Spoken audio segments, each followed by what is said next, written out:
پہلگام واقعے کے بعد پاکستان کی مذمت میں کسی ایک ملک نے بھی بھارت کی حمایت کیوں نہیں کی؟ امریکی صدر کو سازش کے لیے کس نے کہا؟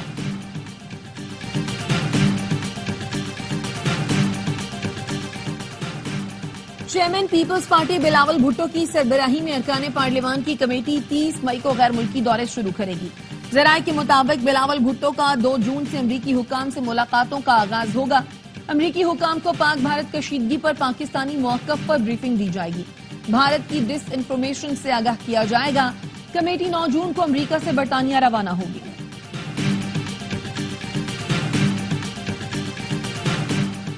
وزیر اعلیٰ پنجاب مریم نواز اور نواز شریف کی زیر صدارت اجلاس، سربراہ نون لیگ نواز شریف کو آئندہ مالی سال کے ترقیاتی بجٹ پر بریفنگ۔ بتایا گیا پنجاب کا ترقیاتی بجٹ 11 ارب تک رکھا جائے۔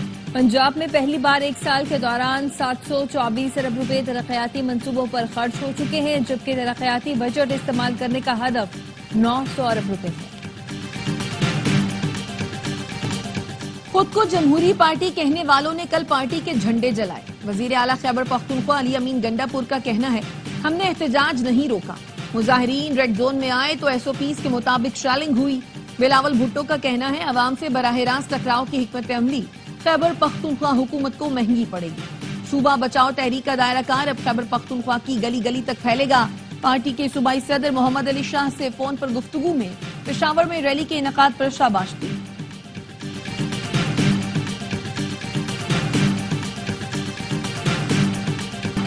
بانی پی ٹی آئی سے 2 بہنوں کی ملاقات، عظمیٰ اور نورین خان نے 40 منٹ طویل ملاقات کی۔ بانی پی ٹی آئی سے وکلا کی ملاقات بھی ہوئی۔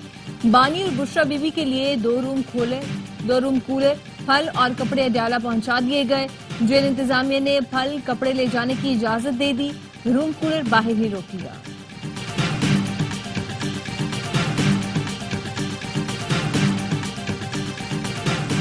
سی ای او کے الیکٹرک کو قومی اسمبلی کی قائمہ کمیٹی کے اجلاس سے باہر نکال دیا گیا۔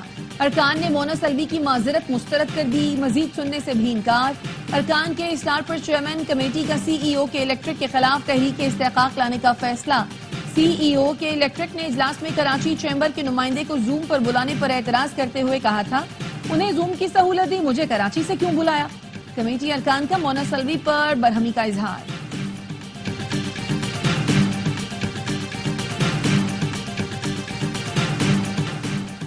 وزیراعظم شہباز شریف نے ڈسکوز کی نجکاری یا صوبوں کو منتقلی میں تیزی کی ہدایت کر دی۔ ذرائع کے مطابق ٹاسک فورس کو مشاورت تیز کر کے سفارشات تیار کرنے کا کہا گیا ہے۔ پاور ڈویژن کا کہنا ہے، پہلے مرحلے میں آئسکو، گیپکو اور فیسکو کی نجکاری مکمل ہوگی۔ تینوں کے نقصانات دیگر کمپنیوں کے مقابلے میں کم ہیں۔ وزیر داخلہ محسن نقوی کی دورہ ایران میں مرشد آمد۔ صبح خراسان کے گورنر جنرل نے وزیر داخلہ کا خیر مقدم کیا۔ محسن نقوی کی حضرت امام رضا کے روضے پر حاضری، امن و سلامتی، ترقی و خوشحالی اور خطے میں استحکام کے لیے دعا کی۔ وزیر داخلہ نے کہا، پاکستان اور ایران زائرین کے لیے مل کر اقدامات کریں گے۔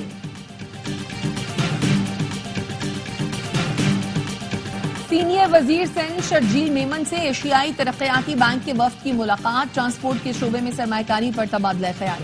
شرجیل میمن کا کہنا تھا، مستقبل الیکٹرک گاڑیوں کا ہے۔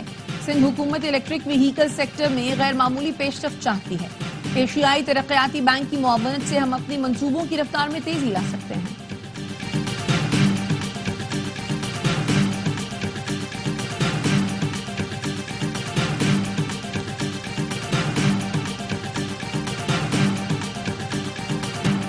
پنجاب میں ٹریفک قوانین کی خلاف ورزی پر جرمانہ 10 گنا تک بڑھانے کا فیصلہ، کم عمر بچوں کی ڈرائیونگ پر والد ذمہ دار قرار، مقدمہ درج ہوگا۔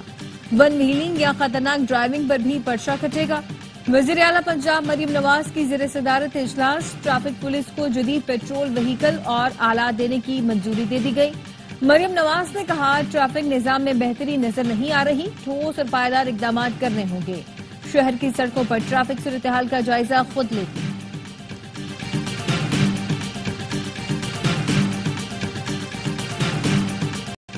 سندھ کے اسکولوں میں تحائف دینے کی روایت ختم۔ سندھ حکومت نے سرکاری تقریبات میں بچوں کے ذریعے مہمانوں کے استقبال، اجرک و ٹوپی اور دیگر تحائف دینے پر پابندی عائد کر دی۔ نوٹیفیکیشن کے مطابق احکامات کی خلاف ورزی پر سخت کارروائی کی جائے گی۔ 53 کروڑ روپے کی جعل سازی اور فراڈ کیس۔ سیشن عدالت نے نادیہ حسین اور دیگر کی عبوری ضمانت پر فیصلہ مؤخر کر دیا۔ فیصلہ ہفتے کو سنایا جائے گا۔ وکیل نے کہا نادیہ حسین کا قصور صرف یہ ہے کہ ملزم عاطف خان کی بیوی ہے۔ پولیس نے کہا دونوں ملزمان کی ملی بھگت سے عاطف خان نے 53 کروڑ روپے بزنس میں لگائے۔ نجی کمپنی کو 530 ملین روپے کا نقصان پہنچایا گیا۔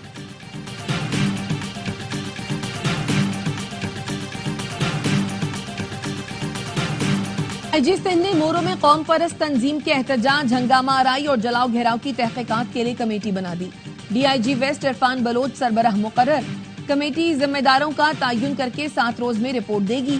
مشتعل مظاہرین نے وزیر داخلہ سندھ ضیاء النجار کے گھر میں توڑ پھوڑ کے بعد آگ لگائی تھی۔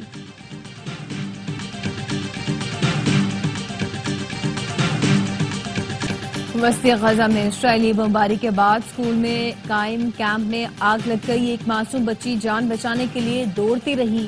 بچی کا پورا خاندان حملے میں شہید ہو چکا تھا۔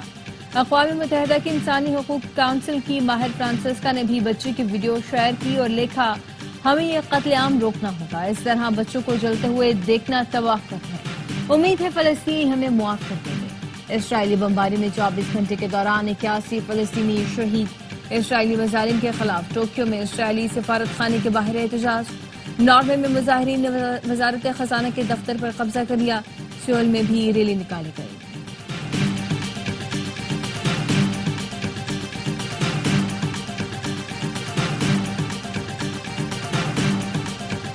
مسجد اقصی کی مذہبی، تاریخی، قانونی حیثیت کو نقصان پہنچانے کی کوشش ناقابل قبول ہے۔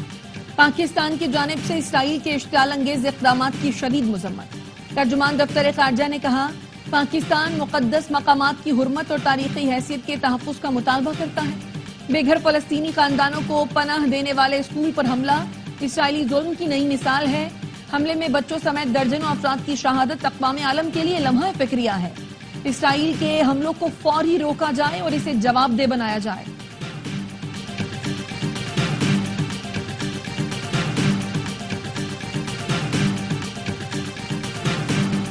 پی ایس ایل کے بعد پاک بنگلہ دیش سیریز کے لیے سجے گا میدان۔ 3 میچوں کی T20 سیریز کے لیے دونوں ٹیموں کی تیاریاں۔ پی ایس ایل کے بعد اسکواڈ میں شامل تمام کھلاڑی لاہور میں جمع ہوئے۔ فوٹو شوٹ بھی ہوا۔ کھلاڑیوں نے قذافی اسٹیڈیم میں بھرپور پریکٹس کی۔ بنگلہ دیش نے آخری بار 2020 میں پاکستان کا دورہ کیا تھا۔ گرین شرٹس نے ٹائیگرز کو سیریز میں وائٹ واش کیا تھا۔ 3 میچز کی سیریز کل سے شروع ہوگی۔ تمام میچ رات 8 بجے کھیلے جائیں گے۔ میچز دیکھیے اے اسپورٹس پر براہ راست۔